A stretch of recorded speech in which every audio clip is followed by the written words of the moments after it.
اور پوری طرح اہل سعود کے کنٹرول میں سعودی عرب آ چکا تھا۔ یہاں بنایا جاتا ہے حجاز کا گورنر شاہ فیصل کو۔ جب شاہ فیصل حجاز کے گورنر بنتے ہیں تو سب سے پہلے وہ ان چیزوں کو ختم کرتے ہیں جو اسلام میں ایڈ کری ہوئی تھی، یعنی کہ بدعت کو ختم کرتے ہیں۔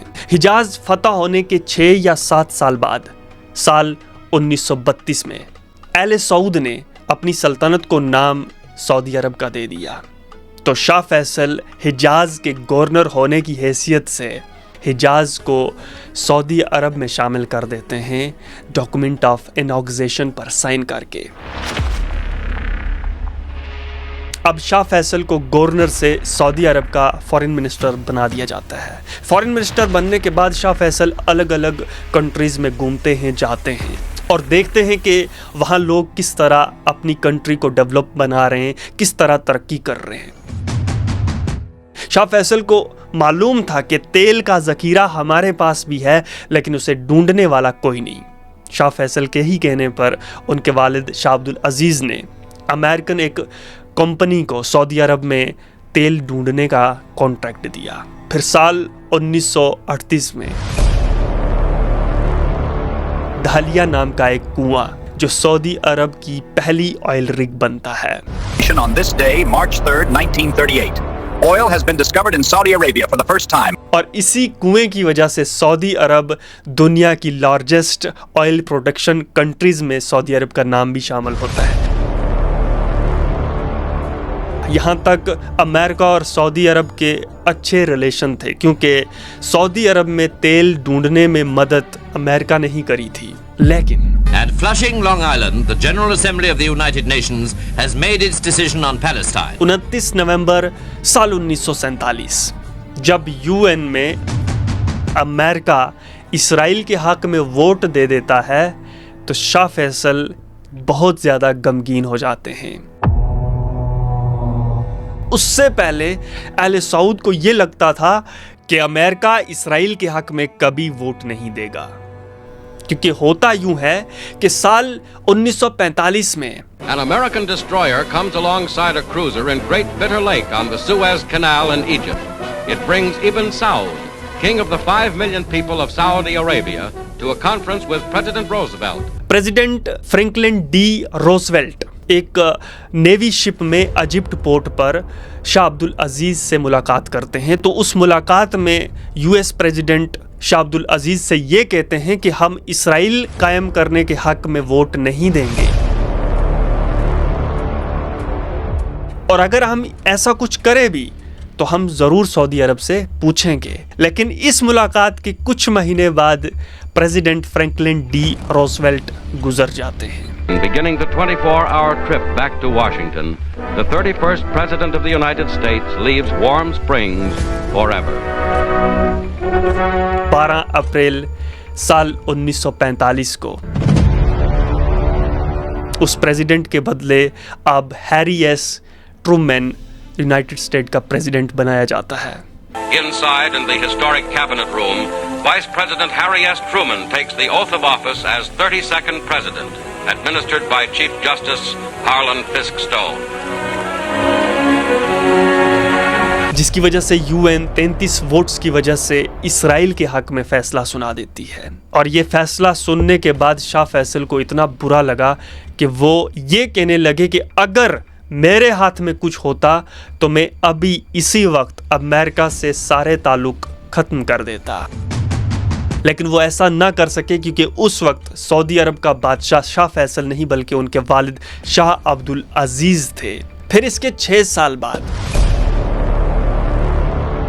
سال 1953 جب شاہ فیصل کے والد شاہ عبد العزیز یعنی کہ سعودی عرب کا بادشاہ انتقال کر جاتا ہے، تو وہ انتقال کرنے سے پہلے وہ یہ چاہتے تھے کہ میرے بعد شاہ فیصل حکمران بنے، لیکن سعودی کلچر کے حساب سے، سعودی رواج کے تحت بادشاہ مرنے کے بعد بادشاہ کے بڑے بیٹے کو تخت پر بٹھایا جاتا ہے، یعنی کہ بادشاہ بنایا جاتا ہے، جبکہ شاہ فیصل شاہ عبد العزیز کے بڑے نہیں بلکہ چھوٹے بیٹے تھے، جس کی وجہ سے شاہ عبدالعزیز کے گزرنے کے بعد شاہ فیصل کو نہیں بلکہ شاہ سعود بن عبدالعزیز کو بادشاہ بنایا گیا، اور انہی 30 منٹ کی وجہ سے شاہ فیصل کے والد کے بعد شاہ فیصل بادشاہ نہیں بن پائے، جبکہ ان کے والد کی یہ خواہش تھی، اور وہ یہ خواہش کیا کرتے تھے کہ کاش میرے اگر شاہ فیصل جیسے 3 بیٹے ہوتے، کیونکہ انہیں پتہ تھا کہ شاہ فیصل کتنے ذہین اور سمجھدار ہیں۔ انہیں یہ بھی پتا تھا کہ سعود بن عبدالعزیز یعنی کہ ان کا بڑا بیٹا جو کہ شاہ فیصل کا سوتیلا بڑا بھائی تھا وہ کیسا شخص ہے، اسی لیے ان کی یہ خواہش تھی کہ میرے بعد شاہ سعود نہیں بلکہ شاہ فیصل کا بادشاہ ہونا ضروری ہے، اور ہوا بھی یہی۔ کنگ سعود ایک عیاش بادشاہ نکلا جس کے بارے میں ان کے والد عبدالعزیز بن عبد الرحمن کو پتا تھا، اسی لیے ان کی یہ خواہش تھی کہ میرے بعد سعود کو نہیں فیصل کو سعودی عرب کا بادشاہ ہونا چاہیے تھا۔ سعود بن عبد الرحمن بادشاہ بننے کے بعد اس کی عیاشی میں اور اضافہ ہو گیا، 4 بیویاں اور 100 لونڈیاں تھیں، 24 محل سے زیادہ محل تھے، اور کہیں لگژری کارز تھی۔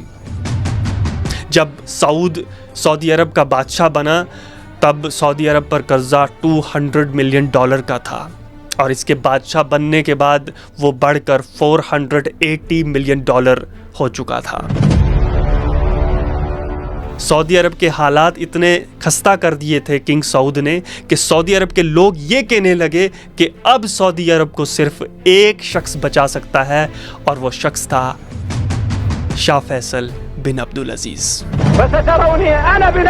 سعود اور وہابی خاندان مل کر کے اور سعودی کے علماء اکرام جب شاہ فیصل سے یہ کہتے ہیں کہ تم اپنے بھائی سعود کو تخت سے ہٹا کر خود سعودی عرب کے بادشاہ بنو، نہیں تو سعودی عرب برباد ہو جائے گا، تو شاہ فیصل ایسا کرنے سے انکار کر دیتے ہیں۔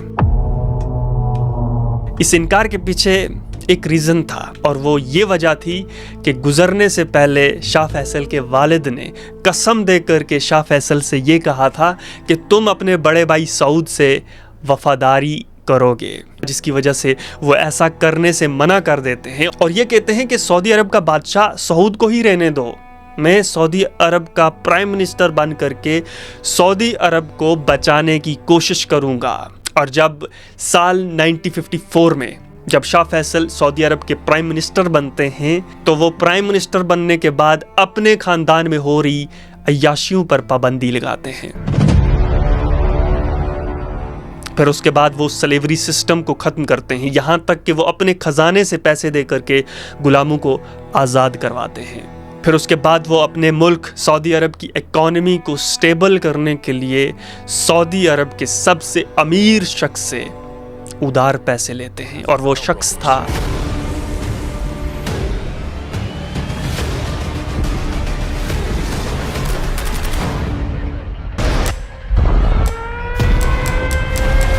We're at war. We will find those who did it and we'll bring them to justice.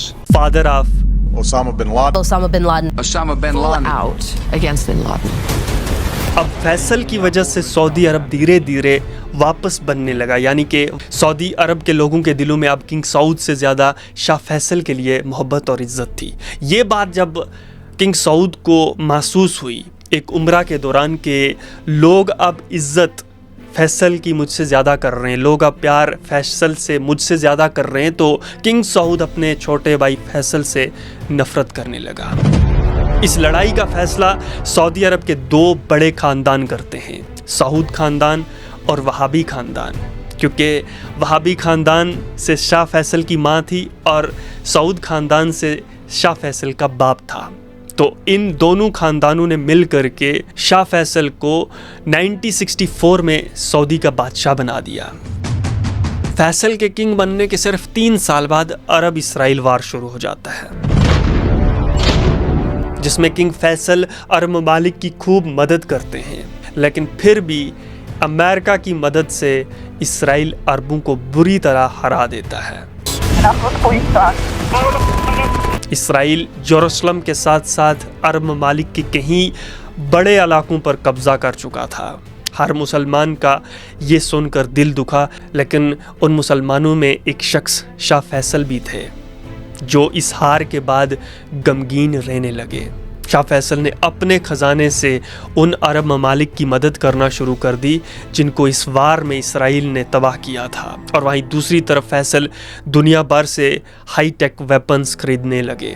لیکن وہاں ابھی شاہ فیصل کی یہ پلاننگ ادھوری ہی تھی، اور وہاں یروشلم میں ایک ڈینس مائیکل روہن نام کا ایک کرسچن ٹیررسٹ مسجد الاقصی میں داخل ہو کر کے صلاح الدین ایوبی کے ممبر کو آگ لگا دیتا ہے۔ وہ آگ اتنی بھڑک گئی، اس آگ میں ممبر تو جل گیا لیکن ساتھ میں آدھی مسجد کا چھت بھی جل جاتا ہے۔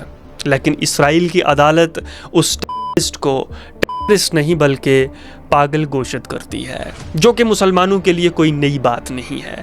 اگر تم کرمنل ہو لیکن تم مسلمان ہو تو تم ٹیررسٹ ہو، لیکن اگر کوئی ٹیررسٹ ہے لیکن مسلمان نہیں تو وہ جسٹ کرمنل ہے۔ اس چیز پر ویسٹ نے صدیوں سے محنت کری ہے۔ تو اب آتے ہیں پوائنٹ پر۔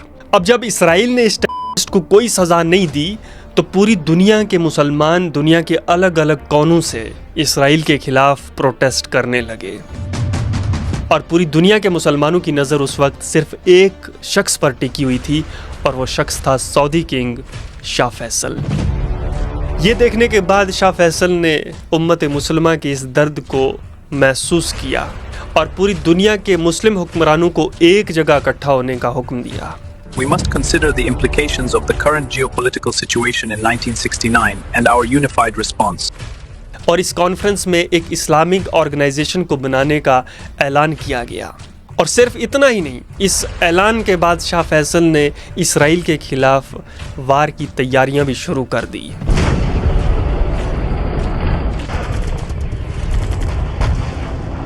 اکتوبر 1973 کو عرب فوج اسرائیل میں گھسنا شروع ہوگی، تو ایسا ان کو دیکھ کر کے لگ رہا تھا کہ کچھ ہی دنوں کے بعد اسرائیل ختم ہو جائے گا، لیکن پھر وہی ہوا جو ہر بار ہوتا آ رہا تھا۔ All about Operation Nickel Grass. Distress calls from Israeli soldiers. Secret U.S.-Israeli communications. October the 6th, we learned that the Syrians and the Egyptians had launched a surprise attack on Israel. From U.S. intelligence. تو امریکہ اسرائیل کو ایک نہیں $2 billion کے ساتھ fighter jet tank اور high tech machine guns دے کر fight back کرواتا ہے۔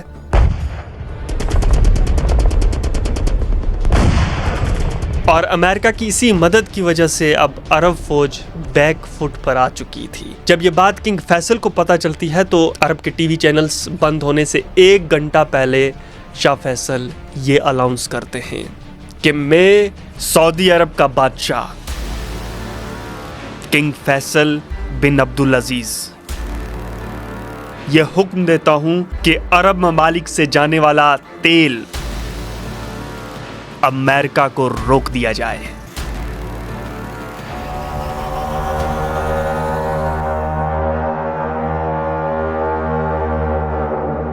کنگ فیصل کے اس فیصلے نے کچھ ہی دنوں کے اندر امریکہ کی اکانومی کو ہلا کر رکھ دیا۔ The oil-producing countries of the Arab world decided to use their oil as a political weapon. لیکن اتنا بڑا جھٹکا لگنے کے باوجود بھی امریکہ We stand with Israel. I love Israel. I love Israel. The bond between our two countries is unbreakable. The eternal friendship relationship is very important. We are you and you are us. اور اسرائیل امریکہ کی اس مدد کی وجہ سے again عربوں سے جنگ جیت جاتا ہے۔ Distress calls from Israeli soldiers. امریکہ میں تیل کی اتنی کمی ہو چکی تھی کہ لوگوں کے پاس گاڑیاں چلانے کے لیے تیل نہیں تھا۔ To sum up in the word of one irate motorist, the first day of the odd-even system was a disaster. لوگ گاڑی سے گھوڑا گاڑی اور سائیکل پر آ چکے تھے، یہاں تک کہ امریکہ میں بلیک آؤٹس ہونے لگے، جس کی وجہ سے لاکھوں لوگوں کی جاب چلی جاتی ہے۔ اور اس پابندی کا امپیکٹ صرف ویسٹ میں نہیں بلکہ ایسٹ میں بھی پڑا ہوا تھا۔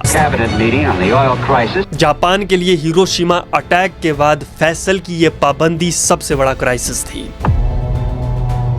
جب بات برداشت سے باہر ہو گئی تو امریکہ سیکرٹلی سعودی عرب پر اٹیک کرنے کی پلاننگ کرنے لگا۔ جب یہ بات عرب کنگ شاہ فیصل کو پتہ چلی تو کنگ فیصل نے امریکہ سے صاف لفظوں میں یہ کہا کہ اگر تم سعودی عرب پر حملہ کرو گے تو میں عرب کے سارے آئل پروڈکشن رگ کو آگ لگا دوں گا۔ یہ سننے کے بعد امریکہ نے یہ کہا کہ تم ایسا کیوں کرو گے، پھر تمہارا کیا ہوگا؟ تو فیصل کا یہ جواب تھا کہ ہم غریب لوگ ہیں، ہم برسوں سے کھجور اور اونٹ کے دودھ پر گزارا کرتے آئے ہیں، آگے بھی گزارا کر لیں گے۔ ہم تو تیل کے بغیر زندہ رہ سکتے ہیں لیکن تم نہیں۔ This is unreal. Isn't this disgusting? Why doesn't anybody contact the president? Why is he letting this happen to us? پھر اس کے بعد 1974 میں OIC کی ایک اور بڑی میٹنگ ہوتی ہے۔ اب امریکہ اسرائیل پر پریشر ڈالنے لگا کہ جو عرب کہہ رہے ہیں تم ان کے ساتھ ڈیل کر لو۔ جب کنگ فیصل کی ڈیمانڈز پوری ہو گئی تو شاہ فیصل بھی امریکہ پر لگائی ہوئی پابندی ہٹا دیتے ہیں، لیکن یہاں جنگ ختم نہیں ہوئی۔ یہاں کنگ فیصل اپنی ایک لاسٹ سپیچ دیتے ہیں، جو کہ اس وقت تو انہیں نہیں پتا تھا کہ یہ میری لاسٹ سپیچ ہے، لیکن وہ سپیچ اصل میں ان کی لاسٹ سپیچ تھی۔ اے لوگو، ہم کس کا انتظار کر رہے ہیں؟ الضمير العالمي دنیا کے ضمیر کا؟ أين هو الضمير العالمي؟ کہاں ہے دنیا کا ضمیر؟ إن القدس الشريف يناديكم مسجد الاقصی تمہیں پکار رہی ہے، ويستغيث بكم أيها الإخوة مسجد الاقصی تمہاری مدد کے لیے رو رہی ہے۔ فماذا يخيفنا؟ آخر مسلمان ڈر کس چیز سے رہے ہیں؟ موت سے۔ هل نخشى الموت؟ اس سے اچھی موت اور کیا ہو سکتی ہے جو موت اللہ کے راستے میں آئے؟ اس سے عزت دار موت اور کیا ہو سکتی ہے جو موت اللہ کے راستے میں آئے؟ وهل هناك موتة أفضل وأكرم من أن يموت الإنسان مجاهدا في سبيل الله؟ پھر اسی سپیچ میں شاہ فیصل اپنے لیے ایک دعا مانگتے ہیں کہ اے اللہ، وأرجو الله سبحانه وتعالى أنه إذا كتب لي الموت أن يكتب لي الموت شهيدا في سبيل الله، اگر میرے ہاتھ پر فلسطین کی آزادی نہیں ہے تو مجھے موت دے دے اور شہادت والی موت دے۔ اس سپیچ کے کچھ ہی دن بعد شاہ فیصل کو 10 سال کے بعد امریکہ سے آ کر اپنا ہی بھتیجا پرنس فیصل گولی مار دیتا ہے۔ اللہ اکبر۔ جب اس سے یہ پوچھا گیا کہ تم نے ایسا کیوں کیا تو وہ 10 سال پہلی ایک کہانی سناتا ہے۔ کہتا ہے کہ آج سے 10 سال پہلے جب میرے ایک بھائی نے کنگ فیصل کے بنائے ہوئے ٹی وی سٹیشنز پر گولیاں چلائی تو وہاں موجود سیکیورٹی گارڈز نے میرے بھائی کو گولی مار دی۔ ایکچولی ہوتا یوں ہے کہ سال 1964 میں جب کنگ فیصل سعودی کا بادشاہ بنایا جاتا ہے تو بادشاہ بننے کے بعد شاہ فیصل کچھ ایسے کام کرتے ہیں، وہ لوگ جن کی وجہ سے شاہ فیصل پاور میں آئے تھے وہ ان کے اگینسٹ کھڑے ہو جاتے ہیں۔ اب وہ کام کون سے تھے جن کی وجہ سے سعودی عرب کے کچھ لوگوں کے ساتھ ساتھ سعودی کے علماء اکرام بھی شاہ فیصل کے اگینسٹ کھڑے ہو چکے تھے؟ وہ لڑکیوں کی ایجوکیشن کے لیے سکول کھولتے ہیں، وہ سعودی عرب کا ایک نیوز چینل کھولتے ہیں جہاں پر میل اور فیمیل اینکرز ہوا کرتی تھی، اور بھی بہت سارے کام جن کی وجہ سے علماء اکرام شاہ فیصل کے اگینسٹ ہو چکے تھے۔ لوگ پروٹیسٹ کرنے لگے ٹی وی کے خلاف، کیونکہ ٹی وی بھی اس وقت حرام تھی، اور انہی پروٹیسٹ کرنے والے لوگوں میں شاہ فیصل کا بھتیجا بھی تھا جو بندوق اٹھا کر کے سیدھا شاہ فیصل کے بنائے ہوئے ٹی وی اسٹیشن پر چلا گیا اور وہاں جا کر گولیاں چلانے لگا۔ روکنے کے باوجود نہ رکنے پر وہاں موجود سیکیورٹی گارڈز نے اس پر گولی چلائی اور وہ مارا گیا۔ جب یہ بات اس وقت شاہ فیصل کے پاس گئی تو شاہ فیصل یہ فیصلہ سناتے ہیں کہ غلطی ہمارے لڑکے کی تھی، ہمارے پرنس نے ایسا کیوں کیا، یہ بول کر کے شاہ فیصل نے اس سیکیورٹی گارڈ کو معاف کر دیا۔ اب سوال یہ ہے کہ کیا سچ میں شاہ فیصل کی موت کے بیہائنڈ ریزن اسٹیشن پر مرنے والے پرنس کی موت تھی، یا پھر شاہ فیصل کی موت کے پیچھے کی وجہ شاہ فیصل کا امریکہ اور اسرائیل کے خلاف کھڑا ہونا تھا؟